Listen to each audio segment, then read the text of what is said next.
أعوذ بالله من الشيطان الرجيم بسم الله الرحمن الرحيم قال ربنا إننا نخاف أن يفرط علينا أو أن يطغى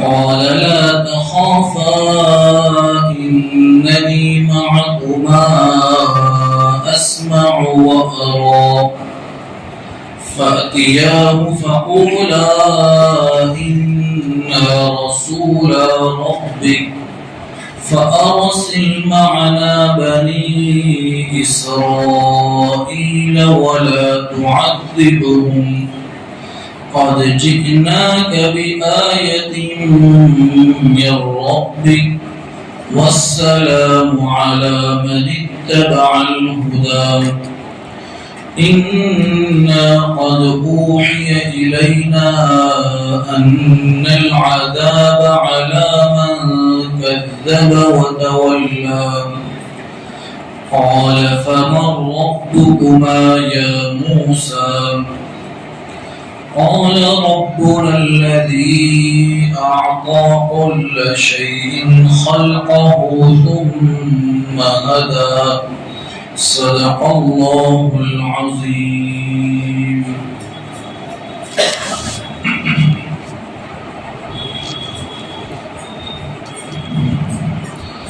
بزرگان محترم،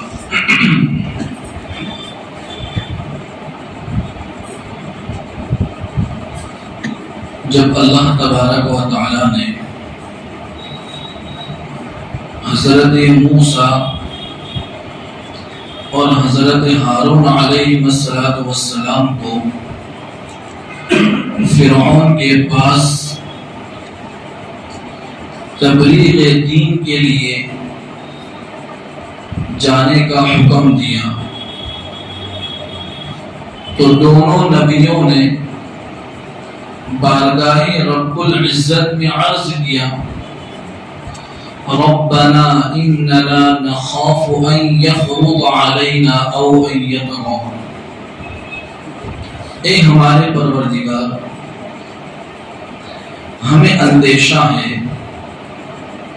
کہ کہیں فرعون ہم پر زیادتی نہ کرے یا کہیں وہ سرکشی میں حد سے آگے نہ نکل جائے،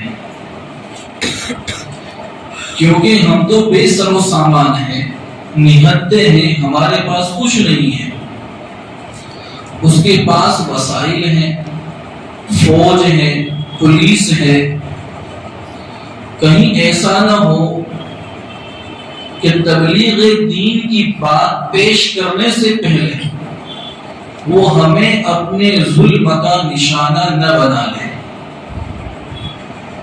یا کہیں یہ نہ ہو کہ ہم تبلیغ دین کی بات رکھیں تو اب وہ اپنی شرکسی میں حد سے آگے نکل جائے۔ تو اللہ تعالیٰ نے دونوں نبیوں کو تسلی دیتے ہوئے کہا لا تخافا، تم دونوں ڈرو نہیں، اننی معکما، میں تم دونوں کے ساتھ ہوں، میری معیت تمہارے ساتھ ہے، اسمع و ارا، جو کچھ بھی تم بات کرتے ہو میں اس کو سنتا ہوں، تمہارے تمام معاملات کو میں دیکھتا ہوں، تمہارا کوئی حال میری ذات سے چھپا ہوا نہیں ہے، لہذا بلا خوف و خطر تم فرعون کے پاس میرا پیغام لے کر پہنچ جاؤ۔ ہم دنیاوی معاملات میں دیکھتے ہیں کہ علاقے کا تھانے دار، انسپیکٹر اگر کسی سے یہ کہہ دے کہ آپ فکر نہ کریں ہم تمہارے ساتھ ہیں، تو آدمی کا حوصلہ کتنا بڑھ جاتا ہے۔ یہاں پر اللہ رب العزت دونوں نبیوں سے کہہ رہے ہیں اننی معکما، میں تم دونوں کے ساتھ ہوں، میری نصرت تمہارے ساتھ ہے، میری تائید تمہارے ساتھ ہے، لہذا تمہیں ڈرنے کی ضرورت نہیں ہے، بلا خوف و خطر فرعون کے پاس جاؤ، میرے حکم کی تعمیل کرو۔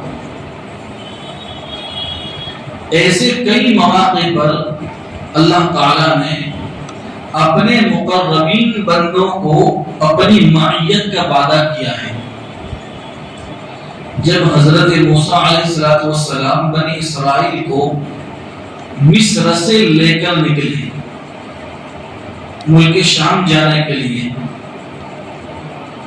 تو جب ایسا ہوا کہ آگے سمندر تھا اور پیچھے فرعون کا لشکر تھا، بنی اسرائیل ڈر گئے، کہنے لگے موسیٰ اب ہمارا کیا ہوگا؟ تم نے پھنسا دیا، خطرے میں ڈال دیا کہ آگے سمندر ہے، یہاں جائیں گے تب بھی موت، پیچھے لشکر ہے فرعون کا تب بھی ہماری موت ہے۔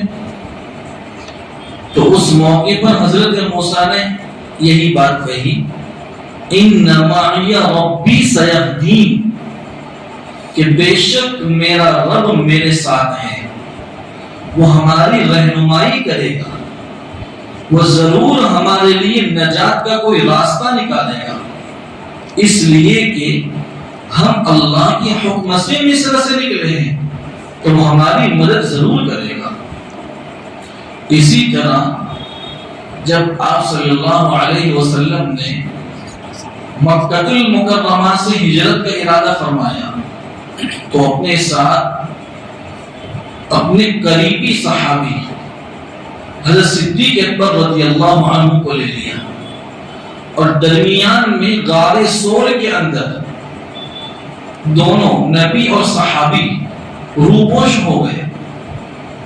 کفار مکہ تلاش کرتے کرتے پہنچ گئے، غار سور تک پہنچ گئے، اندر سے دونوں دیکھ رہے ہیں، کفار مکہ کے قدم نظر آ رہے تھے۔ صدیق اکبر رضی اللہ تعالی عنہ کو تھوڑی بے چینی ہوئی، ڈر محسوس ہوا، پیغمبر سے کہا اللہ کے رسول اگر یہ تھوڑا جھک کر اندر دیکھیں گے تو ہم پکڑے جائیں گے۔ تو اس موقع پر بھی حضور صلی اللہ علیہ وسلم نے یہی بات کہی، لا تحزن ان اللہ معنا، اے ابو بکر غم نہ کرو، ڈرو نہیں، اللہ ہمارے ساتھ ہے۔ مفسرین کرام فرماتے ہیں بڑی عجیب بات کہی ہے، اللہ کی معیت یہ اللہ کی صفت ہے۔ جب اللہ کسی بندے کو اپنی معیت نصیب کرتے ہیں تو اسے اللہ کی ایک صفت حاصل ہوتی ہے۔ کون سی صفت؟ اللہ کی ایک صفت قرآن نے بیان کی ہے، لا تدرکہ الابصار وہو یدرک الابصار، کہ نگاہیں اللہ کو نہیں دیکھ سکتی، اللہ سب کو دیکھ سکتے ہیں۔ جب حضور صلی اللہ علیہ وسلم نے یہ کہا صدیق اکبر سے لا تحزن ان اللہ معنا، تو اس وقت اللہ کی صفت معیت حضور کے ساتھ اور صدیق اکبر کے ساتھ تھی۔ مفسرین فرماتے ہیں کہ اگر کفار مکہ جھک کر دیکھ بھی لیتے غار کے اندر تب بھی نظر آنے والے نہیں تھے، کیونکہ اس موقع پر اللہ کی صفت ساتھ تھی۔ تو یہاں پر بھی اللہ تعالیٰ دونوں نبیوں سے یہ کہہ رہے ہیں کہ لا تخافا اننی معکما، تمہیں ڈرنے کی ضرورت نہیں، میں تمہارے ساتھ ہوں، بلا خوف و خطر فرعون کے پاس جاؤ۔ آگے مزید ہدایت دی، فَأْتِيَاهُ فَقُولَا، کہ تم اس کے پاس جا کر کہو، کیا کہو؟ اِنَّا رَسُولَ رَبِّكَ، ہم تیرے پروردگار کی طرف سے بھیجے ہوئے ہیں۔ مطلب یہ ہے کہ ہم خود بخود تیرے پاس نہیں آئے ہیں، اللہ تعالیٰ کے بھیجنے سے آئے ہیں۔ اور اللہ تعالیٰ کا قانون ہے، اللہ جب کسی قوم کی طرف کسی رسول کو بھیجتے ہیں تو اس قوم پر اس رسول کی بات کو مان لینا، رسول کی اطاعت کرنا لازم ہو جاتا ہے۔ قرآن نے جگہ جگہ یہی بات ارشاد فرمائی ہے کہ ہر نبی نے اپنی قوم سے یہی کہا فَاتَّقُوا اللَّهَ وَأَطِيعُونِ، اللہ سے ڈرو اور میری اطاعت کرو۔ اور قرآن نے ایک ضابطہ بیان کر دیا وَمَا أَرْسَلْنَا مِن رَّسُولٍ إِلَّا لِيُطَاعَ بِإِذْنِ اللَّهِ، اللہ کہتے ہیں کہ بھئی ہم نے جتنے نبیوں کو، جتنے رسولوں کو دنیا میں بھیجا ہے اللہ کی حکم سے ان کی اطاعت کرنے کے لیے بھیجا ہے۔ نبی کیوں آتے ہیں؟ کہ ان کی باتوں کی اطاعت کی جائے۔ اور حضرت ابراہیم علیہ السلام جب اپنے باپ کو توحید کی دعوت دے رہے تھے تو یہی بات کہی یا ابتی انی قد جاءنی من العلم ما لم یأتک فاتبعنی اہدیک صراطا سویا، اے میرے ابا میرے پاس وہ علم آیا ہے جو آپ کے پاس نہیں ہے، لہذا میری بات مانیے، میں آپ کو سیدھے راستے کی پیروی کروں گا، سیدھا راستہ دکھلاؤں گا۔ تو مقصد یہ ہے کہ رسول جب اپنی قوم سے بحیثیت رسول مخاطب ہوتا ہے تو تمام مخاطبین کے اوپر یہ بات فرض ہو جاتی ہے کہ نبی کی اطاعت کرے، اور اگر نبی کی اطاعت نہ کرے، نبی کی بات کا انکار، یہ کفر ہے۔ تو اللہ نے حضرت موسیٰ حضرت ہارون کو یہ کہا کہ تم فرعون کے پاس جا کر سب سے پہلے اپنی حیثیت واضح کرو کہ تم کون ہو، اسے کہو کہ ہم تیرے رب کے پیغمبر ہیں، رسول ہیں، اور دوسری بات یہ کہو فَأَرْسِلْ مَعَنَا بَنِي إِسْرَائِيلَ وَلَا تُعَذِّبْهُمْ، کہ تو ہمارے ساتھ بنی اسرائیل کو چھوڑ دے، ان کو آزاد کر دے تاکہ وہ مصر سے نکل کر اپنے ملک فلسطین میں جا کے رہ سکے۔ وَلَا تُعَذِّبْهُمْ، اور تو ان کو سزا مت دے۔ فرعون کی قوم نے بنی اسرائیل کو غلام بانی بنا کر رکھا تھا، جانوروں کی طرح ان سے کام لیتے تھے اور ان کے ساتھ ذلت آمیز سلوک کرتے تھے۔ تو کہا کہ ان کے ساتھ ظلم و ستم کا معاملہ مت کر، ان کو تو آزاد کر دے۔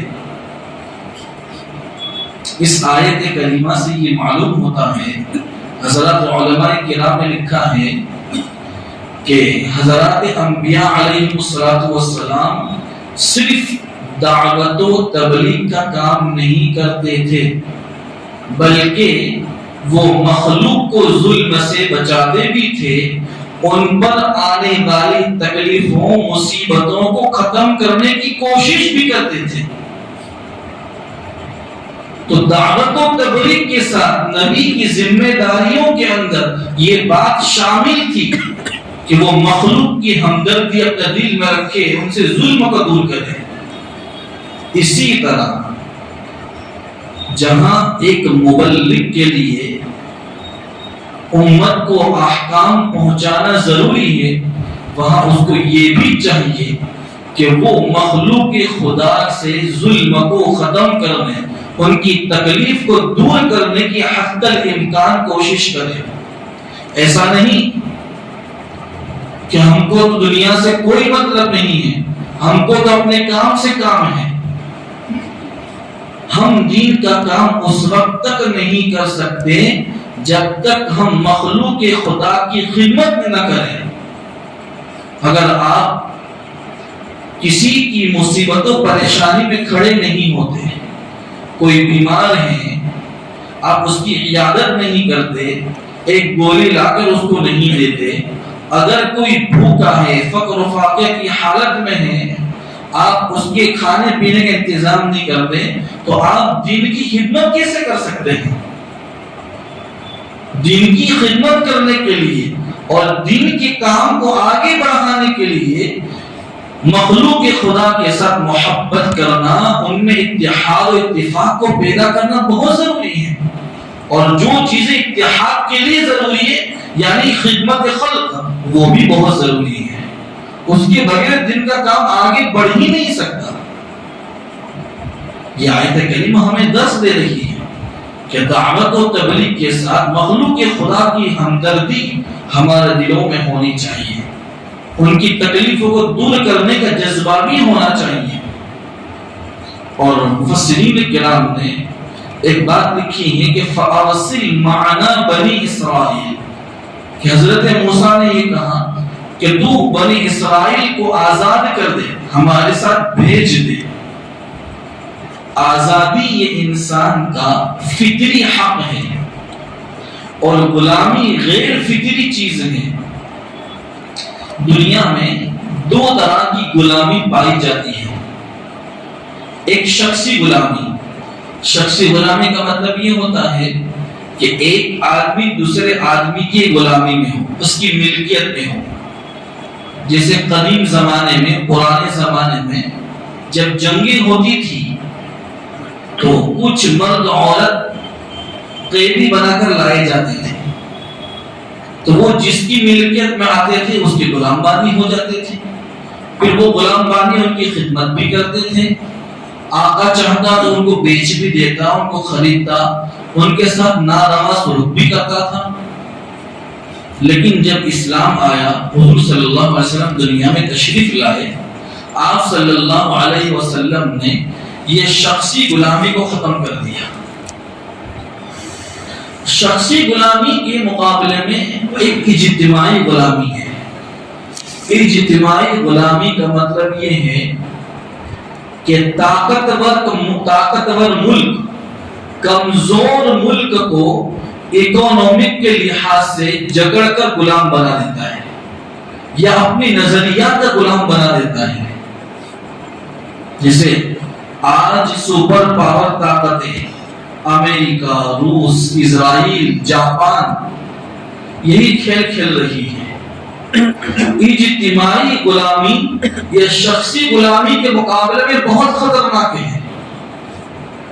طاقتور ممالک، طاقتور قومیں یہ کمزور ملک کے لوگوں کو مختلف طریقوں سے عذاب میں، سزاؤں میں، ڈپریشن میں رکھتے ہیں، ان پہ اپنا دباؤ بنا کر رکھتے ہیں۔ آج آپ دنیا میں دیکھیں 50 سے زائد اسلامی ممالک ہیں، لیکن ان کی کوئی رائے نہیں ہے، ان کی کوئی منصوبہ بندی نہیں ہے، ان کا کوئی پلان نہیں ہے۔ حالانکہ حضرت عمر رضی اللہ عنہ کے زمانے میں تمام اسلامی ممالک یہ ایک سلطنت کا حصہ تھے، لیکن باطل طاقتوں نے، دشمنوں نے یہ چیز کو محسوس کیا اور اسلامی ممالک کے ٹکڑے ٹکڑے کر کے رکھ دیے۔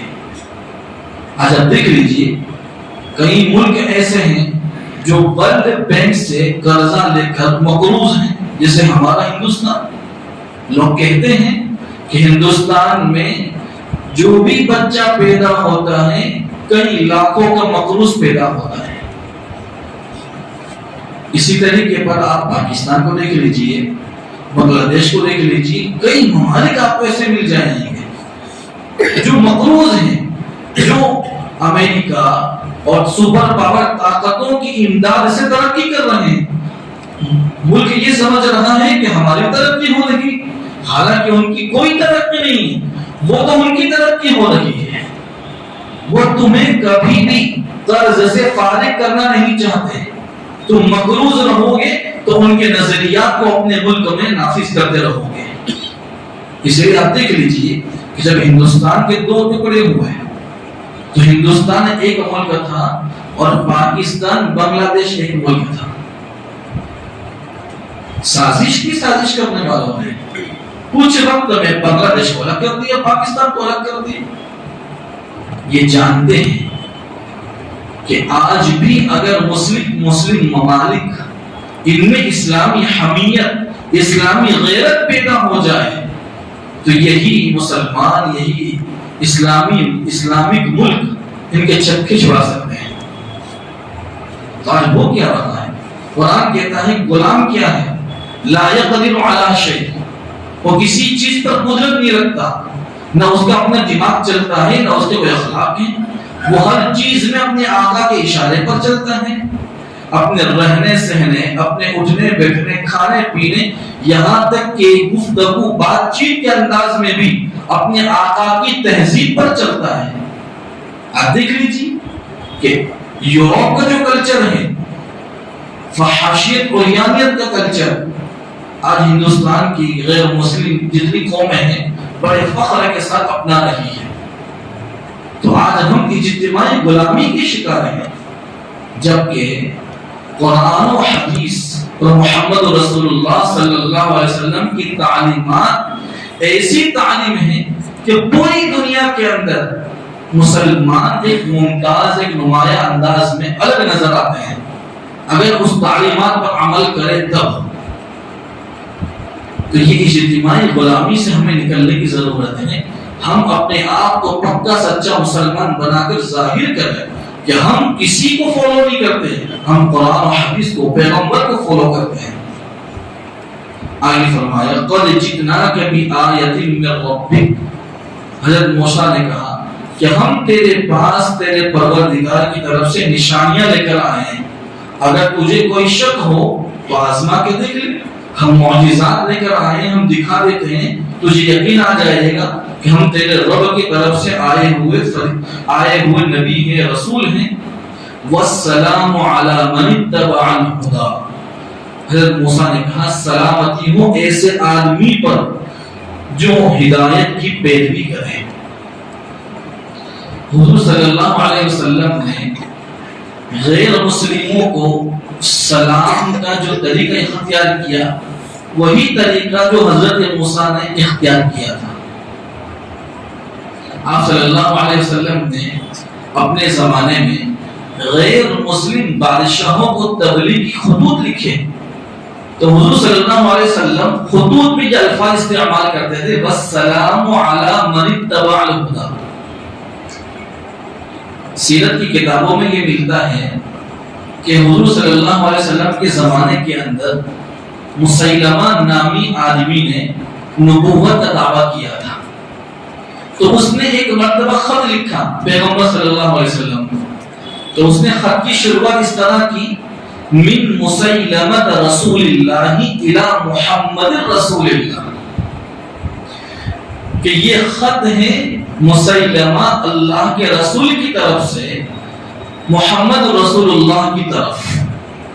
پھر آگے اسے لکھا اما بعد، اور یہ کہا کہ میں تمہیں نبوت میں، رسالت میں اپنا پارٹنر بناتا ہوں، آپ شہروں کے نبی، میں دیہات کا نبی، گاؤں کا نبی، میں آپ شہروں کو سنبھالیں۔ اس کے جواب میں محمد صلی اللہ علیہ وسلم نے خط لکھوایا، تو لکھا کہ من محمد رسول اللہ الی مسیلمہ الکذاب والسلام علی من اتبع الهدى اما بعد فإن الأرض لله يورثها من يشاء والعاقبة للمتقين، کہ یہ خط ہے محمد رسول اللہ کی طرف سے جھوٹے مسیلمہ کی طرف، اور سلامتی ہو اس آدمی کے اوپر جو ہدایت کی پیروی کرے۔ پھر لکھا اما بعد، کہ یہ زمین تو ساری کی ساری اللہ کے لیے ہے، وہ جسے چاہتے ہیں زمین کا وارث بناتے ہیں، اور بہترین انجام اللہ سے ڈرنے والوں کا ہے۔ تو اس سے سمجھ میں یہ آتا ہے کہ ہم قرآن اور حدیث میں یہ مسئلہ بھی ذکر ہے کہ بھائی غیر مسلم کو سلام نہیں کرنا ہے السلام علیکم، اس لیے کہ وہ سلامتی کے لائق نہیں ہے، ان کو سلام کے الفاظ یہ نہیں کہنے ہیں۔ قرآن بھی یہی کہتا ہے سلامتی اسی کو ملے گی جو ہدایت کی پیروی کرے۔ تو حضرت موسیٰ نے بھی یہی کہا والسلام علی من اتبع الهدى۔ آگے فرمایا انا قد اوحی الینا ان العذاب علی من کذب وتولی۔ حضرت موسیٰ نے فرمایا کہ ہم پر یہ وحی نازل کی گئی ہے کہ عذاب اس آدمی کے ہوگا جو حق بات کو جھٹلائے اور اس سے منہ موڑے۔ جب یہ ساری بات سن لی تو فرعون نے سوال کیا، قال فما ربکما یا موسیٰ، اے موسیٰ یہ تو بتلاؤ کہ تمہارا رب کون ہے، تمہارے رب کا تعارف تو کرو کہ تم کس کے رسول بن کر ہم میرے پاس آئے ہو۔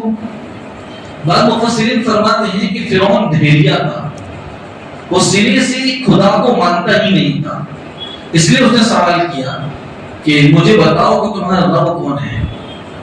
بعض مفسرین فرماتے ہیں کہ وہ اللہ کو مانتا تھا لیکن ہٹ دھرمی کی وجہ سے اور حضرت موسیٰ کو تنگ کرنے کی وجہ سے اس نے یہ سوال کیا اللہ کون ہے بتاؤ، حالانکہ وہ تو خود الوہیت کا دعویٰ کرتا تھا کہ میں اللہ ہوں، میں رب ہوں، اور لوگوں کو دھمکی دیتا تھا۔ قرآن میں ہے لَإِنِ اتَّخَذْتَ إِلَٰهًا غَيْرِي لَأَجْعَلَنَّكَ مِنَ الْمَسْجُونِينَ، اگر میرے علاوہ کسی کو معبود بنایا تو جیل میں ڈلوا دوں گا، ایسا کہتا تھا۔ اور پھر برملا اعلان کرتا تھا انا ربکم الاعلی، میں تمہارا سب سے بڑا رب ہوں، اور لوگوں سے یہ باتیں کہلواتا تھا کہ الیس ملک مصر، الیس لی ملک مصر وہذہ الانہار تجری من تحتی افلا تبصرون، کہ کیا مصر کی حکومت میری نہیں ہے اور میرے محل کے نیچے پانی کی نہریں نہیں بہتی، یعنی تمہارے سفید سیاہ کا میں مالک ہوں تو رب تو میں ہوں۔ تو یہ سوال کر رہا ہے کہ موسیٰ یہ بتاؤ یہاں تو میری خدائی چلتی، تمہارا خدا کون ہے؟ حضرت موسیٰ نے جواب دیا ربنا الذی اعطی کل شیء خلقہ ثم ہدی، حکیمانہ جواب کہ ہمارا رب وہ ہے جس نے ہر چیز کو وہ بناوٹ عطا کی جو اس کی مناسب تھی، پھر اس کی رہبری فرمائی۔ آیت کریمہ کا خلاصہ یہ ہے حضرت موسیٰ نے یہ کہا ہدایت دو طرح کی ہے، ایک ہدایت تو وہ ہے جو رسول قرآن و حدیث کی روشنی میں لے کر آتے ہیں، اور ایک ہدایت تکوینی ہدایت ہے، یعنی اس ہدایت میں کائنات کی تمام مخلوق شامل ہے۔ تکوینی ہدایت کا مطلب یہ ہے کہ اللہ نے ہر جاندار کے اندر ایک شعور اور سمجھداری رکھی ہے، اور اسی شعور اور سمجھداری کے راستے سے ہر چیز اللہ کے حکم کے تابع ہے۔ آسمان و زمین اور اس کے درمیان کی تمام مخلوقات یہ اپنے اپنے کام میں اور اپنی اپنی ڈیوٹی میں لگی ہوئی ہے جب سے اللہ نے پیدا کی ہے۔ آپ دیکھتے ہیں کہ سورج جب سے پیدا ہوا ہے اپنی ڈیوٹی میں لگا ہوا ہے، چاند جب سے پیدا ہوا ہے اپنی ڈیوٹی میں لگا ہوا ہے، جتنے سیارے ہیں وہ اپنے کام میں لگے ہوئے ہیں۔ آگ، پانی، مٹی، ہوا، یہ سب اللہ کی مخلوق ہیں، یہ سب اپنے کام میں لگے ہوئے ہیں۔ آگ کا کام ہے جلانا، جب بھی کوئی آدمی آگ میں ہاتھ ڈالے گا وہ آگ اس کا ہاتھ جلائے گی، لیکن کبھی اللہ حکم دے دیتے ہیں کہ تو ٹھنڈی ہو جا، جیسے حضرت ابراہیم کا ٹھنڈی ہو گئی۔ پانی کا کام یہ ہے کہ آگ کو بجھانا، لیکن اللہ کا بھی حکم دے دیتے ہیں کہ پانی بھی آگ بن جاتا ہے، جیسے قرآن میں وَأُغْرِقُوا فَأُدْخِلُوا نَارًا، کہ یہ فرعون اس کا لشکر جب پانی میں سمندر میں داخل ہوئے وہ سمندر ان کے لیے آگ بن گیا۔ اسی طریقے پر جب بچہ پیدا ہوتا ہے تو پیدائش کے وقت بچے کو کس نے سکھلایا کہ تیری روزی تیرا رزق تیری ماں کی چھاتیوں کے اندر ہے، اور بچے کو یہ ہنر کس نے سکھلایا کہ ماں کی چھاتیوں کو دبائے گا تو دودھ نکلے گا۔ جب بھوک لگے، پیاس لگے، کوئی تکلیف محسوس ہو، بچہ روتا ہے، رو کر اپنی ساری ضروریات کو پوری کرواتا ہے، یہ کس نے سکھلایا؟ مرغی کا بچہ جب انڈے سے نکلتا ہے اور نکل کر فوراً دانا چگنے لگتا ہے، اس کو دانا چگنے کا طریقہ کس نے سکھلایا؟ سانپ کا بچہ جب انڈے سے نکلتا ہے وہ کیڑے مکوڑوں کو کھانے لگتا ہے، اس کو یہ ہدایت کس نے دی ہے؟ یہ تکوینی ہدایت ہے. اللہ نے ہر مخلوق کو پیدا کیا اور اس کی رہبری ایسی کی کہ آج تک وہ مخلوق اپنی ڈیوٹی پر لگی ہوئی ہے. حضرت موسیٰ علیہ السلام نے فرعون کو اللہ کا تعارف ایسا کروایا کہ اس تعارف کے مطابق وہ کبھی بھی اپنے آپ کو خدا نہیں کہہ سکتا. انسان عاجز ہے، اس لیے کہا ربنا الذی اعطى كل شيء خلقه ثم هدى، کہ ہمارا رب وہ ہے جس نے ہر چیز کو اس کی وہ بناوٹ عطا کی جو اس کے مناسب تھی، پھر اس کی رہبری کی، اس رہبری میں وہ چیز ہمیشہ کے لیے لگ گئی. آگے فرعون نے دوسرا سوال کیا ہے، اس کو انشاءاللہ آئندہ مجلس میں رکھیں گے. اللہ تبارک و تعالی قرآن کے علوم سے ہمارے سینوں کو مالا مال فرمائے. سبحان اللہ و بحمدہ، سبحانک اللہم و بحمدک، ونشهد ان لا اله الا انت، نستغفرك ونتوب اليك. سبحان ربك رب العزة عما يصفون، والسلام على المرسلين، والحمد لله رب العالمين، برحمتك يا ارحم الراحمين.